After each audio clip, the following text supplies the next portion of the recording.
Good evening students. आज जो हमने टॉपिक स्टार्ट करना है दैट इज हीट कैपेसिटी। तो हीट कैपेसिटी के रिगार्डिंग हमने इसमें various aspects we want to study. Okay, heat capacity और थर्मल कैपेसिटी क्या है इस बारे में हमने स्टडी करना है बेटा।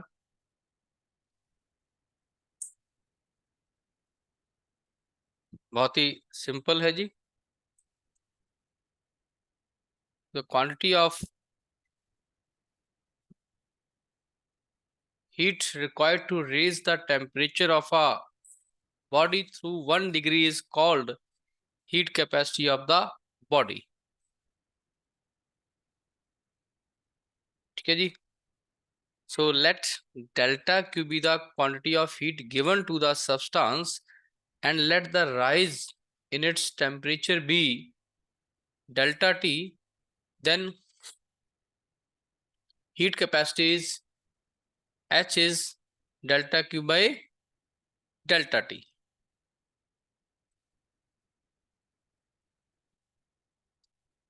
हीट कैपेसिटी और थर्मल कैपेसिटी दोनों सेम होती हैं बच्चों। ठीक है जी।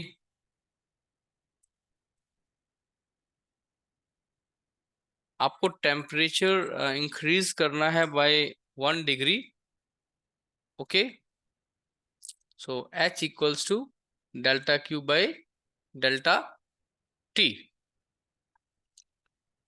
मास, इसमें मास का कोई रोल नहीं है। H equals to delta Q by delta T। Specific heat क्या था, वहां पर आपको मास की वैल्यू 1 लेनी थी, यूनिट मास। हीट कैपेसिटी क्या है, इरिस्पेक्टिव ऑफ मास। ठीक है जी। तो आगे बढ़ रहे हैं जी नेक्स्ट पे कि इसके यूनिट्स क्या होंगे बच्चों। सोचिए यूनिट्स क्या होंगे in CGS system. The unit is, heat के क्या होते हैं, कैलोरी पर सेल्सियस। सीएस में कैलोरी और सेल्सियस चलता है और एसआई में जूल पर kelvin. Okay, so formula is heat capacity units in CGS system is calorie per Celsius and SI is joule per Kelvin। okay, clear? So dimension formula is m0 L2 T minus 2 K minus 1। Okay, क्योंकि Q by T basically dimension है। Heat is equal to work upon time. Work क्या होता है, F into X upon T. So dimension formula बन गया force का m1 L1 T minus 2, x का बेटा L1 और टाइम का T1। ठीक है जी। सो यहाँ पर चाहे आप केल्विन, ये है ना, ये बेसिकली थोड़ा सा गड़बड़, यहाँ पर टेम्परेचर आएगा बच्चों, बिकॉज नीचे टेम्परेचर है। T is not time, it is temperature. So it is kelvin, it is kelvin. यहाँ पर क्या आएगा, kelvin. So answer is m1 L2 T minus 2 K minus 1। This is the dimension formula of what, heat capacity। okay, so clear बेटा। Next बच्चों, next आ गया बच्चों, heat capacity when some quantity of heat is given to the bodies of same mass but of different substance, it is observed that rise in temperature is different for different substance। आप simple समझिए, मान लो आपके पास कि 1 kg लोहे की ball है और 1 kg copper की बॉल है। दोनों का टेम्परेचर 1 डिग्री से बढ़ाना है, तो क्या सेम हीट देनी पड़ेगी? आंसर है नो। किस पे डिपेंड करता है? क्योंकि अलग अलग टेम्परेचर पे राइज क्या होगा, अलग अलग बॉडीज का टेम्परेचर अलग ढंग से राइज करेगा. So the heat capacity of a body depends on the nature of substance and also mass of the body. Point to be noted बेटा. हीट कैपेसिटी किस पे डिपेंड करती है? नेचर ऑफ सब्सटेंस और मास पे डिपेंड करती है. ठीक है जी. आप फिर से समझ लें इस पॉइंट को. ये कॉपर की बॉल है, ये एक आयरन की बॉल है. ठीक है जी. Let the mass of both is same mm, but you need different heat to raise the temperature of both bodies to the same temperature, or if you give same amount of heat, the rise in temperature of copper is different than rise of temperature of iron. Clear? So nutshell, heat capacity depends upon nature of substance, means it is different for different substance, and also mass of the body. Clear? So now we will see what is the relation between heat capacity and specific heat. दोनों में क्या relation है जी? In last lecture we studied specific heat. Now it is heat capacity. So relation between heat capacity and specific heat. Okay.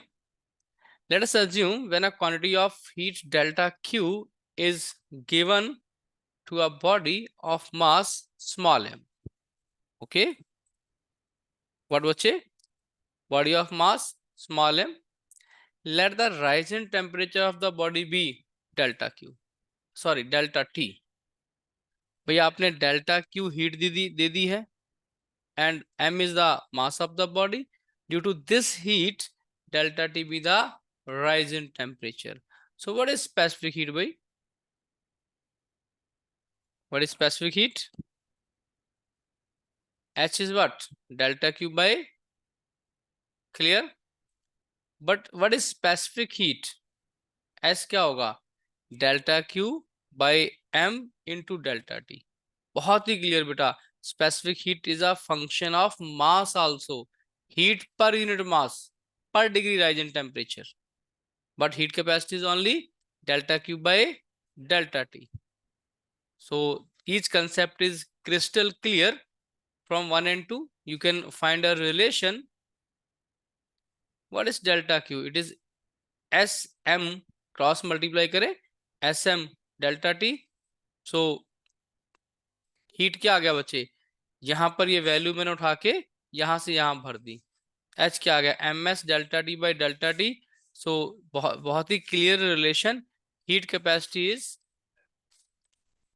Mass into specific heat. Mass into specific heat.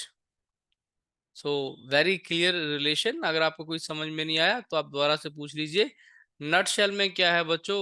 Nut shell में जो concept है कि specific heat है वो एक unit mass के लिए जो हीट चाहिए, और हीट कैपेसिटी क्या है? जितना मर्जी मास हो. तो हीट कैपेसिटी क्या होगा? Specific heat into given mass. बच्चों write down. So we have some more concept clarity on this topic. बच्चे next is water equivalent, okay,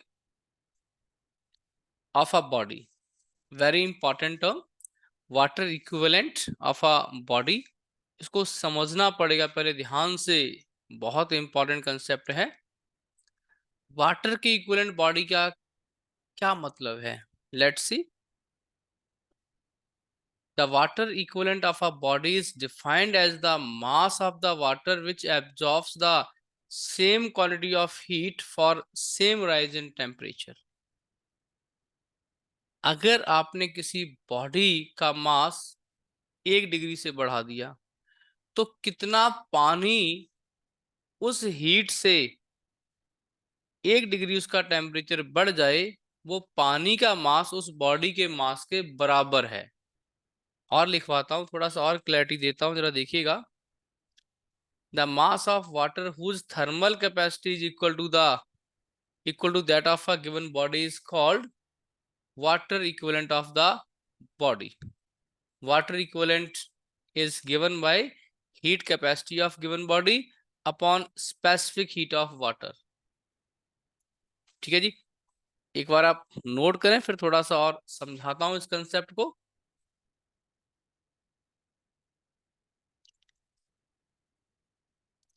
या आप ऐसे समझ लीजिए कि मैं एक डायग्राम बनाता हूं यहां पर। मान लीजिए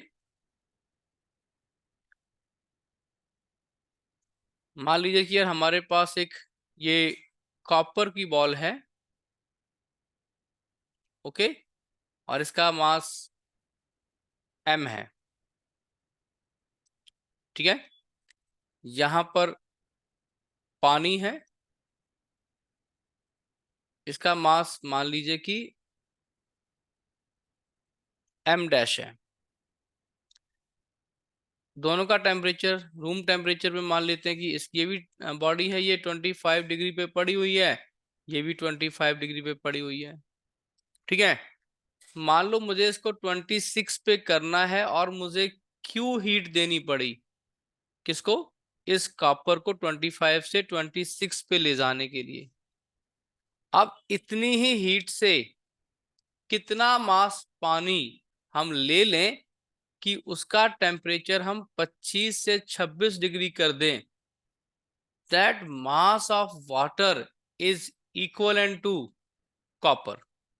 एग्जाम्पल बना लो, मान लो कि कॉपर 1 kg है, 1 kg कॉपर का बॉल है, लेकिन पानी का मास यहाँ पर मान लो कि 1.5 kg आया बेटा, कि 1.5 kg पानी का मास है वो 25 से 26 इतनी हीट से हो जाएगा। तो ये 1.5 kg पानी है, किसके इक्विवेलेंट है, 1 kg कॉपर के बराबर है। समझ में आया? सो दिस इज कॉल्ड कि 1 kg of copper is equivalent to 1.5 kg of water. तो फिर से पढ़ता हूं, फिर से समझाता हूं, देखिए कि the water equivalent of a body is defined as the mass of the water, किसका जी, mass of the water which absorbs the same quantity of heat for same rise in temperature. Body के बराबर का, जैसे मैंने यहां बताया copper के बराबर का, that amount is called water equivalent. क्या आपको समझ में आया बेटा? आगे बढ़ो। तो देखिए कुछ न्यूमेरिकल्स में भी ये बातें समझ में आएंगी। आगे बच्चों, heat capacity of a body depends on, किस पे जी बताओ, नेचर ऑफ सब्सटेंस एंड बच्चों मास ऑफ द बॉडी। नेक्स्ट है बच्चों, the CGS unit of heat capacity is, बताओ,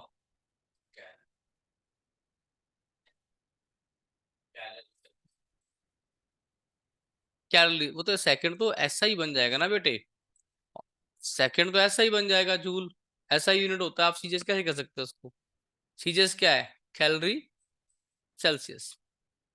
नेक्स्ट है बच्चों, the unit of water equivalent of body is gram, gram per Celsius, calorie per gram, calorie, answer है ग्राम। Water equivalent किसमें होता है जी, grams में होता है। ये किसी न्यूमेरिकल में हम ये कंसेप्ट समझेंगे। आगे चल रहे बेटा, कैलोरीमेट्री क्या है, बहुत ही इंटरेस्टिंग टॉपिक है जी calorimetry. Are you ready? So let's we have calorimetry. बच्चे क्या है जी क्लोरीमेट्री, इस बात को आप समझेंगे।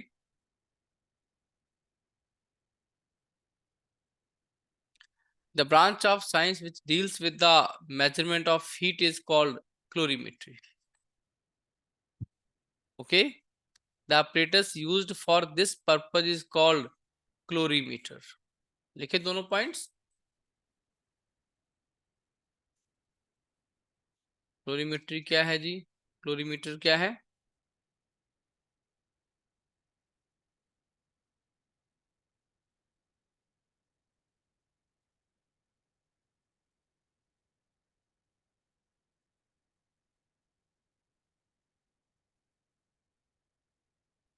So let's move further. Apparatus is called calorimeter, and the branch that deals with the heat is called calorimetry. A perfect calorimeter completely prevents heat from flowing to its surrounding. मतलब क्लोरीमीटर एक परफेक्ट इंसुलेटर होता है ना. Neither it allows heat to flow outside और not to enter inside the body. At thermal equilibrium, all the material reach the same temperatures. जब temperature thermal equilibrium का मतलब है, thermal equilibrium means temperature of all bodies is same.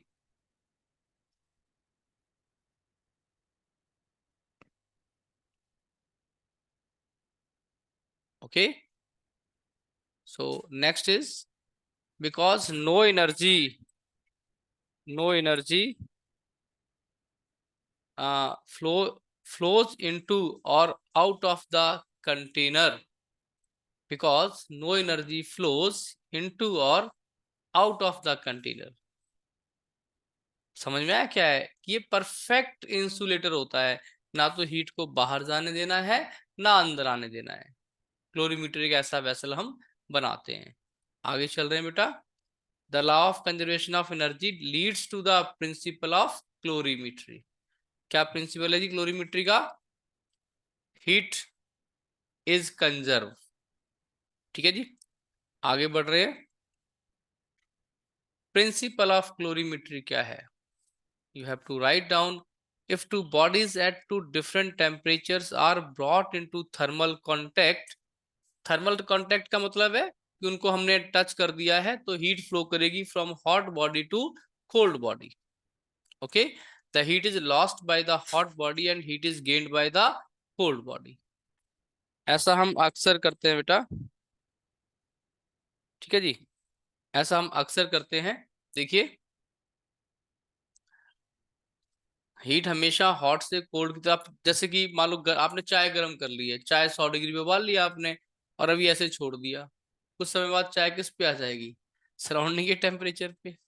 तो heat always flow from hot body to cold body until they attain a thermal equilibrium.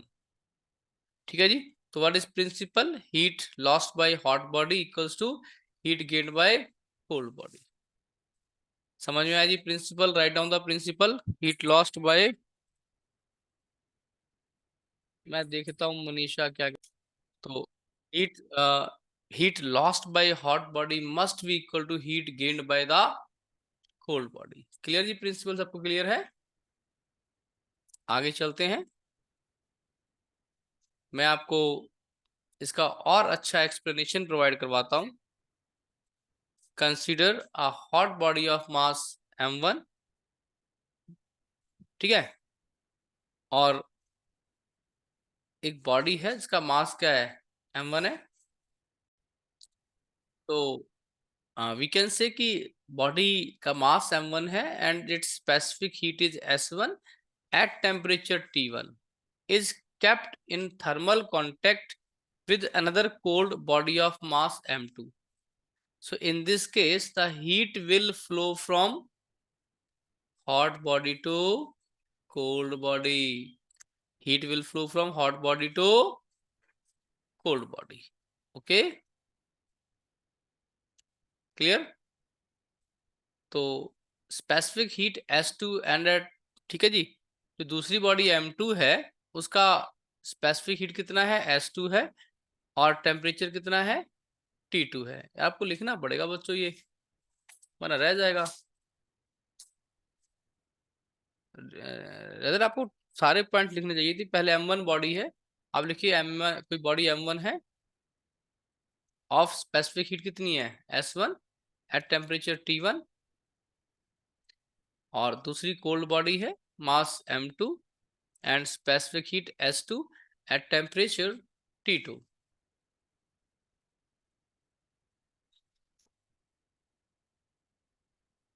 Okay,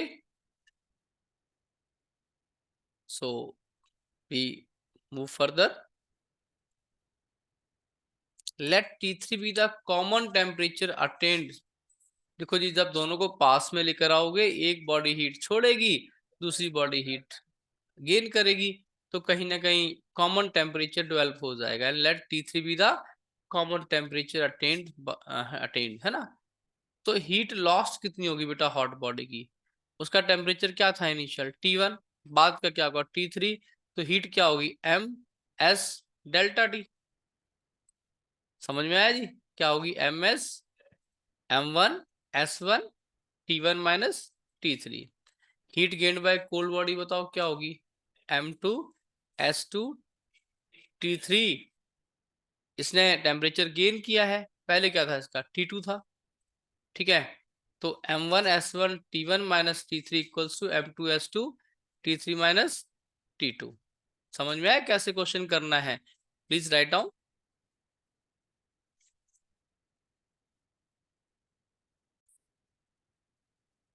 तो बच्चों आपको curiosity होगी, we can find T3 from this calculation. हम यहां से T3 निकाल सकते हैं। तो देखिए, ये आप डायग्राम देख पा रहे हैं क्लोरीमीटर का। बेसिकली लकड़ी का एक बॉक्स होता है, उसके बाहर एक, देखो पहले क्या है, ये थर्मोमीटर हैंडल है, हैंडलिंग डिवाइस है यहाँ पर, ठीक है जी। और बीच में कॉपर का वेसल रहता है, हीटिंग रॉड भी है ना। कुछ इस तरह का स्ट्रक्चर, ये तो बहुत अच्छा हाई फाई स्ट्रक्चर है। नॉर्मल स्कूल्स में तो एक कॉपर का वेसल होता है, कंटेनर टाइप, उसके बाहर लकड़ी का बॉक्स लगा होता है, और एक कॉपर के अंदर जो कंबल होता है, उससे कंबल से कॉपर लपेटा होता है, ताकि हीट है वो अंदर की बाहर ना जाए। और उसके ऊपर एक कवर लगा होता है। ये तो काफी कॉम्प्लेक्स और हाई फाई डायग्राम है। Okay, so this is what calorimeter, जहां पर हीट लॉस्ट और हीट गेन का हिसाब किताब रखा जाता है। और हम इसमें स्पेसिफिक हीट भी निकाल सकते हैं, हम कॉमन टेम्परेचर भी निकाल सकते हैं, ठीक है जी।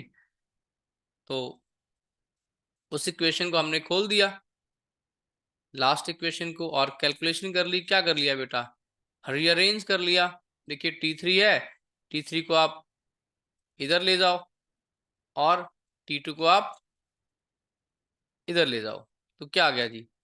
M1S1T1 plus M2S2T2। तो बच्चों कॉमन टेम्परेचर क्या हुआ जी? T3 क्या हुआ? तो आप इस तरह से न्यूमेरिकल कर सकते हो। कोई भी यहाँ पर एक पैरामीटर है, आपको T3 देगा तो S1 पूछ लेगा, या है ना S1 देगा तो S2 पूछ लेगा। सिंपल, इसका न्यूमेरिकल करना बहुत आसान है क्लोरीमेट्री का।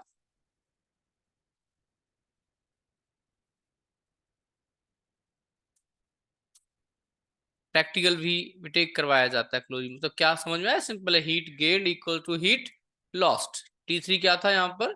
कॉमन टेम्परेचर था। कोल्ड बॉडी बढ़ के T3 पे आ गई थी, और हॉट बॉडी ठंडी होके कहाँ पर आ गई है? T3 पे आ गई है। क्लियर? तो चेंज ऑफ स्टेट क्या है जी? मैटर, तीन फॉर्म में मैटर पाया जाता है, सॉलिड, लिक्विड और gas. At transition, change from one of these states to another is called change of state. Change of state का मीनिंग क्या है? When solid turns to liquid or liquid turns to gas is called change of state. Once again बताइए, what is change of state? देखो पानी है, आप पानी मान लो ग्लास में, ये 25 डिग्री पे पानी है, मैं इसको 50 डिग्री तक गर्म करता हूँ, there is no change of state. लेकिन बर्फ ले ली मैंने और उसको पिघला के पानी बना दिया, तो क्या है? Change of state. आप सॉलिड से लिक्विड चले गए हो। क्लियर? क्लियर बेटा? These changes can occur when the exchange of heat takes place between the substance and its surrounding. Changes क्यों आती है? बर्फ आप यहाँ रख दो कटोरी में, कुछ देर बाद वो पिघल के क्या बन जाती है? पानी। तो बर्फ ने हीट कहाँ से ली? सराउंडिंग से। खुद हीट ले ली, सराउंडिंग में कूलिंग आ गई है, और बर्फ पिघल गई है। ठीक है जी। So next term is, what is latent heat? Very important term. The amount of heat absorbed or given out by unit mass of a substance during the change of state is called latent heat. So latent heat is Q by M. Latent heat is Q by the amount of heat absorb. भाई body कितना heat absorb करेगी किसके लिए, उसका एक unit mass है, उसका state change करने के लिए. That heat is called latent heat. एकदम सिंपल शब्दों में समझाता हूं. बर्फ 0 डिग्री पे बर्फ होती है. अगर आप 0 डिग्री पे बर्फ को पानी बना दें, सिर्फ टेम्परेचर बढ़ने ना दें, जो हीट चाहिए that is called latent heat. अगला एग्जांपल सुनिए. मान लीजिए दूध पड़ा हुआ है कढ़ाई में और आप नीचे से उसको हीट कर रहे हैं. क्या कर रहे हैं, उसको आप हीट कर रहे हैं. ड्यू टू दिस हीट क्या होगा जी, ये वेपर्स बनने शुरू हो जाएंगे. तो ये स्टीम वाटर किस में कन्वर्ट हो रहा है, water is converted into steam. Water is converted into steam. तो बेटा इसको करने में टाइम लगता है. कभी घर पे खोया या मावा बनाया है, या जिसको हम कहते हैं कि, तो क्या उसको टाइम लगता है कि नहीं लगता है, टाइम लगता है. और जितना हीट आप यहां से इसको खोया बनाने में या रबड़ी बनाने में जो हीट आपकी लगेगी, that heat is called latent heat. आपको बहुत ही क्लियर मैंने समझा दिया लेटेंट हीट क्या होती है. Used to change the state of the body is called latent heat. छोटी छोटी टर्म्स से कंफ्यूज नहीं करना है. क्या इसके यूनिट होंगे जी, सीजीएस कैलोरी पर ग्राम. एसआई क्या होंगे, joule per KG. Clear. So next is latent heat of fusion of ice is, याद करनी है बेटा, याद करनी है, मेमोरी में डालनी है. 80 कैलोरी पर ग्राम. बेटा याद करना है, अगर सीजीएस में न्यूमेरिकल करेंगे तो कैलोरी पर ग्राम इसके यूनिट है. एसआई में जूल पर केजी. और एसआई में क्या है, 3.35 इंटू 10⁵ जूल पर केजी. दोनों डाटा याद करने जी, इंपॉर्टेंट है. लेटेंट हीट, फ्यूजन समझ रहे हो आप, फ्यूजन क्या होता है, बर्फ से पानी बनाना. और व्हाट इज वेपराइजेशन, पानी लिक्विड फॉर्म से वेपर बनाना. जो खोया बना रहे थे ना आप, रबड़ी बना रहे थे, या क्या जो हीट दे रहे हो क्या है वो, हीट ऑफ वेपराइजेशन. समझ में आया. तो क्या वैल्यू है इसकी, इसकी वैल्यू है बच्चों, इसकी वैल्यू है जी 2.26 इंटू 10⁶ जूल पर केजी और 540 calorie per gram. Clear. You have to write down each and everything. Okay.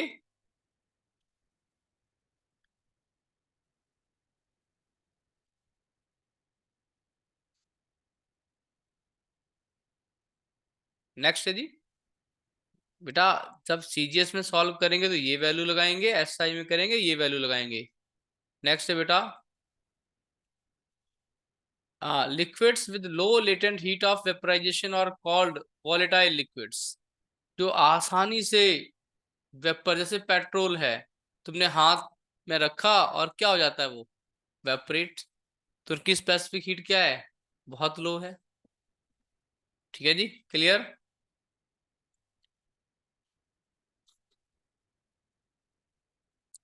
नेक्स्ट है बच्चों, either sorry ether and petrol are examples of volatile liquid. मैंने बता दिया आपको, आसानी से उड़ जाते हैं. ठीक है, तो आगे बढ़ते हैं जी, कुछ मल्टीपल ट्राई करते हैं. The apparatus used for measurement of heat is calorimeter. Next है बच्चों, latent heat of fusion of ice is बताओ। फ्यूजन क्या है? बिल्कुल सही है, 80 कैलोरी। शाबाश। Latent heat of vaporisation of water is, it is water. बोलिए।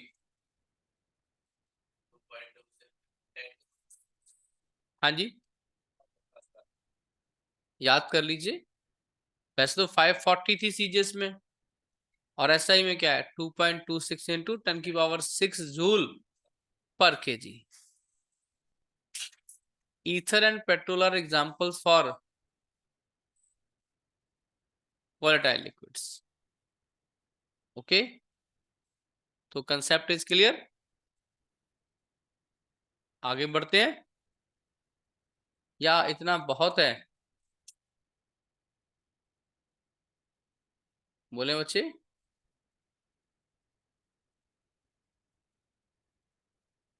हाँ जी।